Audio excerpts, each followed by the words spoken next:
ጠላና አረቄ ነው የሚሸጠው ቤት። ከዛ ልጁ ሞተ ሲባል እኔን ይገፈትሩኛል። ለካ ገለውታል። ለምን ህፃናት ለምን ይገደላል? ለምን እኔን ያንፏቅቁኛል? ለምን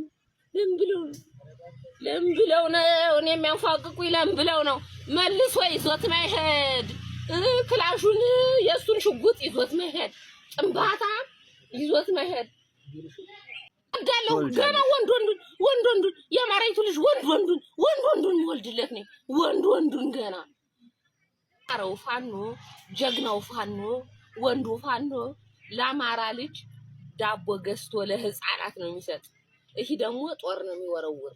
የአብይ መከላከያ ጦር ለምን ተብሎ በህፃናት ላይ ለምን ችግር ካለበት የ7 ዓመት ህፃን እሺ ህፃን እኮ ያደገ ዝም ብሎ በከንቱ አይደለም። ተቸግሬ ሳቄሳ ይመጣይ ስቄ ጠላና አረቄ ሽጬ ነው ያሳደጉት። ግን ነገ የነሱ ይሁን የማን ይሁን ሳያውቁ ለምን ተብሎ ለምን ህፃናት ለምን ይጎዳሉ? ናርጉ ግን መስሎት ነው። ነገ ደግሞ ወንዱን ወልድለታለሁ። የአማራ ልጅ ነኝ የአማራ ልጅ እወልዳለሁ ገና መስሎታል።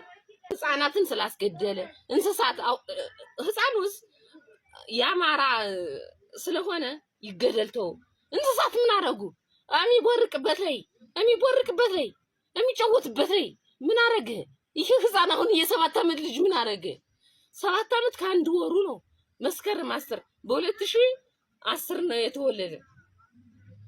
መስከረም 10 የ7 ዓመት አለፈው። ለምን ተብሎ ለምን ህፃናት ምን አባቱ የብሽቅጥ ልጅ